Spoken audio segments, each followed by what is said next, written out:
돈입니다. 예, 돈. 내가 사는데 이 정도의 돈이 필요하다는 거예요. 인테리어도 이미 다 돼 있는 거. 그런 방은 어딘가에 존재할 거예요. 여기도 새로운 사람, 새로운 친구, 나를 모르는 친구, 안녕? 통수 한번 탁 맞고 나면 저런 새끼 다시는 안 걸려야지. 약간. 안녕하세요, 여러분. 진아입니다. 아잉. 오늘은 약간 무거운 이야기? 하지만 이게 현실인 얘기. 서울 자취에 대한 얘기를 좀 해보려고 해요. 만약에 제가 서울에서 자취를 하기 전에 누군가 이런 얘기를 좀 낱낱이 알려줬었더라면 좀 더 도움이 되지 않았을까 싶은 서울 자취를 꿈꾸시는 분들이라면 한 번쯤은 참고할 만한 얘기들, 그런 것들입니다. 일단 자취생으로 마주하는 가장 첫 번째의 현실이 뭘까요? 돈입니다. 예, 돈. 자취하면은 무조건 따라붙는 월세에 관한 얘기부터 해볼게요. 저 같은 경우에는 서울에 와서 첫 자취를 한 게 이제 쉐어하우스에서 다른 언니들 두 분과 함께 생활을 했었어요. 저까지 3명이서 사는데 보증금을 n분의 1로 내고 이제 월세도 n분의 1, 공과금도 n분의 1 이렇게 해서 주방이랑 화장실만 공용으로 쓰고 제 공간은 방 한 칸. 그렇게 해서 30만 원 돈? 근데 서울에서 30만 원이라 생각하면 되게 싸잖아요. 근데 이거 2015년 기준이고 더군다나 건물이 굉장히 구옥, 방음이랑 방풍 잘 안 되고 물도 좀 왔다 갔다 하고 그런 집이었습니다. 그리고 보통 자취를 하면 원룸을 많이 구하잖아요. 저 같은 경우에는 특이 케이스였던 거고, 근데 원룸은 진짜 환경이 열악한, 그러니까 그 환경이 열악하다는 것은 머리에서 발끝 하면은 방이 그냥 닿여버리는 수준이라든지 방음이랑 방풍이 1도 안 된다든지 치안이 정말 안 좋은 곳에 위치해 있다든지 이런 것들이겠죠. 그런 것들을 제외하면 기본적으로 관리비, 공과금, 월세까지 포함해서 최소 40만 원에서 6, 70만 원대까지 나간다고 생각하시면 됩니다. 월에. 그냥 진짜 숨만 쉬어도 돈이 나간다는 게 내가 사는데 이 정도의 돈이 필요하다는 거예요. 서울에서 자취를 하려면. 월세를 아낄 수 있는 방법이 뭐냐 하면 역에서 많이 떨어진 곳에 방을 구하거나 아니면은 서울에서도 중심부 쪽 라인, 2호선이 사실상 저는 메인이라고 보거든요. 그 2호선 라인 말고 강남, 홍대, 명동 이런 이제 메인 스트리트들을 갈 때 많이 갈아타야 되는 곳, 그런 약간의 외곽 쪽으로 빠지게 되면 그래도 중심부보다는 조금 더 저렴해지겠죠. 그리고 이제 마지막으로 별로 추천을 안 해드리고 싶은 옵션 중에 하나는 방 안에 옵션이 하나도 없는 구옥으로 가는 거예요. 아무것도 없는데 세탁기도 없고 냉장고도 없고 에어컨도 없고 그런 데를 가는 거죠. 근데 제가 지금 구옥에 살고 있잖아요. 제가 살아보니까 아닌 것 같아요. 원룸에 살 거면 옵션이 있는 집에 가서 그냥 사는 게 훨씬 나아요. 내가 이거 에어컨 설치하려고 하면 이 설치비부터 해서 관리하는 데 드는 돈들이랑 세탁기 또 사야 되지 기타 되게 귀찮아요. 되게 귀찮아요. 그러니까 이건 별로 비추. 그래서 이 방에 대해서는 반지하에서도 2년을 살았었고 지상에서도 살았었고 지금 투룸 9옥에서도 살고 있고 하는 저로서는 풀옵션이 있는 역에서 걸어서 한 15분, 20분 정도 거리 내에 있는 집을 구하는 게 좋다고 생각을 합니다. 이게 왜냐면 사는 그 주거 환경이 나에게 미치는 영향을 무시할 수가 없어요. 그래서 내가 가지고 있는 자본 안에서 막 엄청 무리해서 막 좋은 오피스텔 막 야경 쫙 내려다보이고 이런 것까지는 필요 없고 적당히 합리적인 선에서 어쨌건 옵션은 들어있는 집을 가는 게 좋을 것 같다. 그리고 이 월세 관련해서 가장 중요한 거는 처음에 방을 구하거나 이사를 갈 때 복비 그리고 이사 비용, 짐은 내가 다 싼다 하더라도 그거를 트럭으로 실어주실 기사님은 어쨌건 불러야 되니까 그 이사 비용, 그리고 첫 달 갔을 때 내는 월세, 그 다음에 처음 혼자 사는 거면은 생필품 필요하겠죠. 있는 거 저는 다 싸가지고 가면 돼요. 근데 거기서 사야 될 것도 또 있어요. 그래서 이제 꼭 필요한 것들 사는 비용, 이런 것까지 다 해서 이제 처음 들어가는 초기 비용들이 있어요. 그래서 첫 자취를 하시는 분이나 첫 이사를 앞두고 계시는 분들은 내가 계획했었던 그 금액에서 항상 딱 맞춰서 계산하지 마시고 좀 더 많이 넉넉하게 약간 마음 든든하게 갈 수 있게 준비를 해두시는 게 좋습니다. 그리고 또 가장 중요한 포인트 중에 하나는 저는 재고집도 있었고 사실 혼자서 좀 잘 살아내는 걸 부모님한테 얼른 빨리 보여드리고 싶었고 약간 지금 생각하면 아집이죠.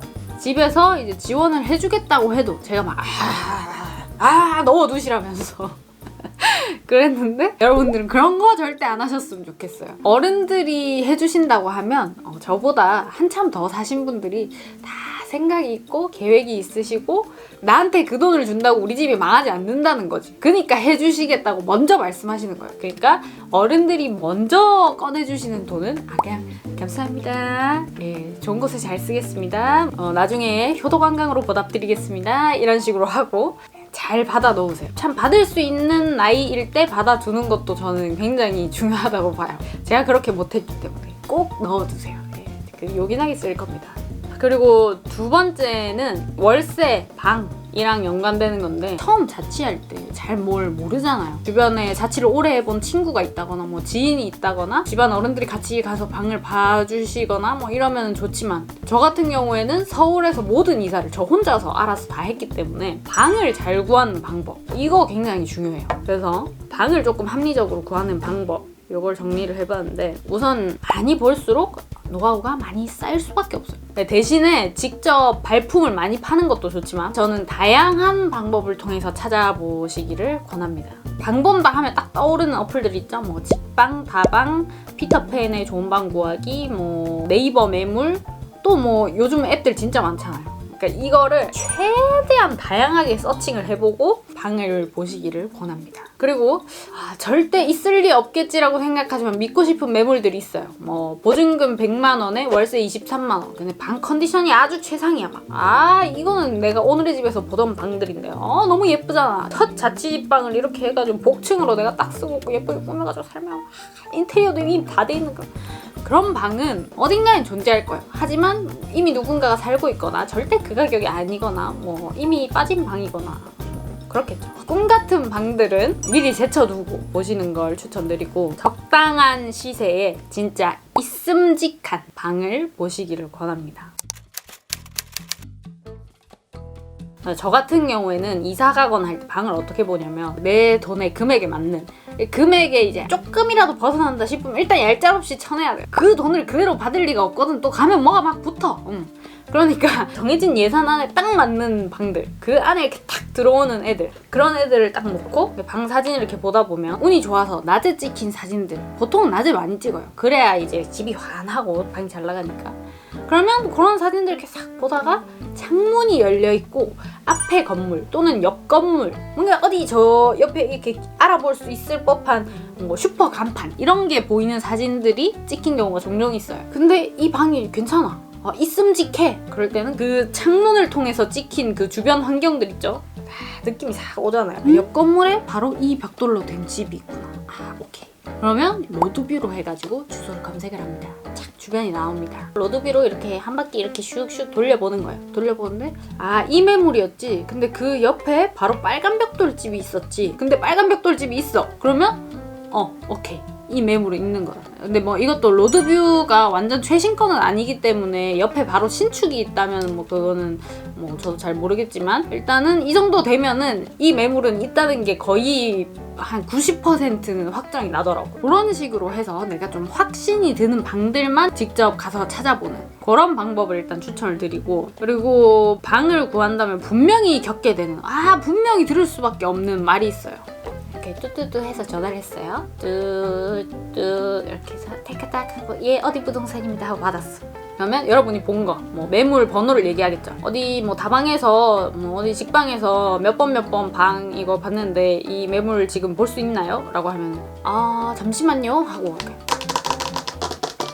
이런 소리가 들려요. 그리고 조금 있다가 그게 지금 막 계약이 돼서 또는 오늘 오전에 계약이 돼서 또는 어제 막 계약이 돼서 근데 이게 사실일 수도 있어.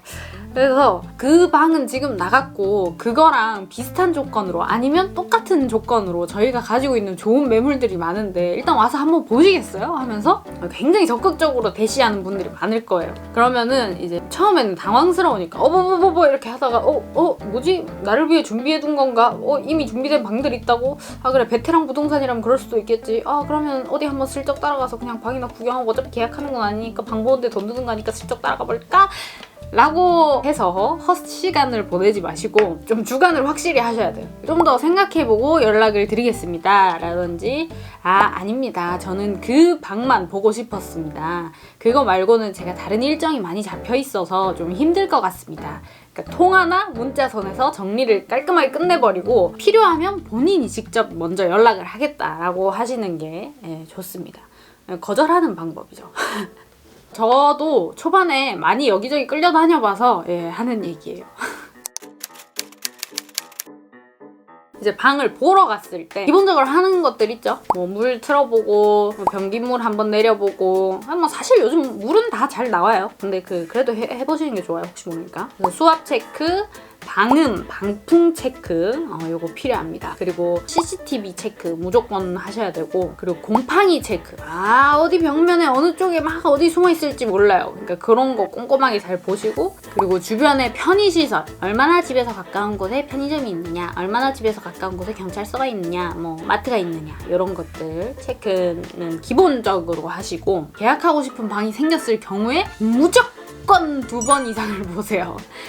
낮에 한 번, 밤에 한 번 이렇게 해 떠 있는 시간대가 다를 때 보는 걸 우선 추천드리고 왜냐면 낮에 딱 내가 갔던 시간대에 진짜 막 집이 막 찬란해 와 이런 빛이 있을 수가 없어 이랬던 집인데 딱 그 시간만 해가 잘 들어오는 집들이 있거든요. 2번 이상 보면은 좀 더 깊이 고민을 해볼 수 있게 돼요. 한 번 봤을 때보다는 2번 봤을 때 안 보였던 게 더 보이고 한 번 더 보면 더 보이고 살다 보면 더 보이고 이렇잖아요.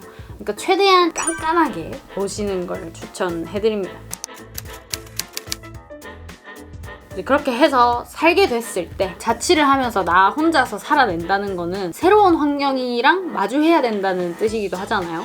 사실 환경에 있어서는 낯선 환경은 사람은 또 적응의 동물이라고 하니까 저는 거기에 대해서는 크게 할 말은 없어요. 근데 이제 낯선 사람들이 제일 무서운 거죠.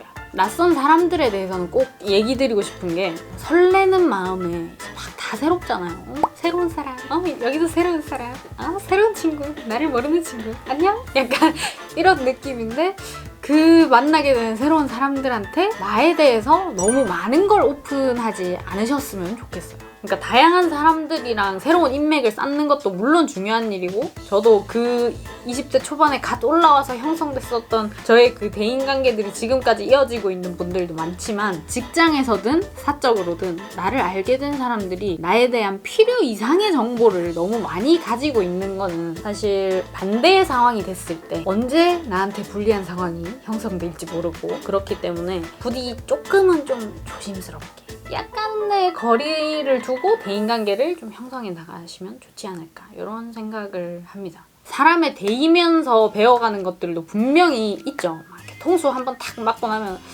저런 새끼 다시는 안 걸려야지 약간 이런 눈도 생기고 하지만 저는 좀 피해갈 수 있는 일이라면 피해가는 것도 방법이라고 생각해요. 그래서 결론적으로 10가지가 있다고 하면 나에 대한 비밀이나 뭐 중요한 것들 그러면 그 중에 한두 개 정도는 그냥 나 혼자 알고 있는 것들도 필요한 것 같아요. 이게 뭐 제가 겪었었던 일들을 다 오픈하면서 뭐 예를 들어드리면 좋겠지만 그럴 수 없기 때문에 좀 두루뭉술하게 얘기를 드리자면 이제 갓 20대 사회생활의 경험이 전무한 그런 사람의 비밀이나 그 사람의 진정성이 담긴 얘기라든지 본인의 무기로 이용해서 그 사람을 이용해 먹는 게 세상에 참 쉬운 일이라는 걸 제가 그때도 알고 있었으면 좋지 않았을까 싶어서 막 너무 걱정되는 마음에 이 얘기는 꼭 하고 싶었어요. 여기까지가 서울 자취생이 마주하는 현실 그리고 약간의 뭐 팁이 된 게 있었는지 모르겠지만 아무튼 그런 얘기였고 지난번에 본가에 가서 제 얘기를 찍었었던 영상에 그런 댓글들이 꽤 있더라고요. 자기도 지금 지방에서 서울에 올라와서 살고 있는데 이런 걸 느꼈었다. 분들이라든지 아니면 계획하고 계시는 분들, 그런 분들이 꽤 있어서 조금 도움이 됐으면 좋겠다, 이런 생각에 찍어봤습니다. 서울에 올라와서 자취할 계획이 있으신 분들, 그리고 이미 살고 계시는 분들, 아니면 뭐 어디 다른 지역에 가서 이제 본인의 꿈을 위해서 자취를 계획하고 계시는 분들한테 조금이나마 도움이 됐으면 좋겠네요. 그러면 오늘도 봐줘서 고마워요. 안녕. 빠윙.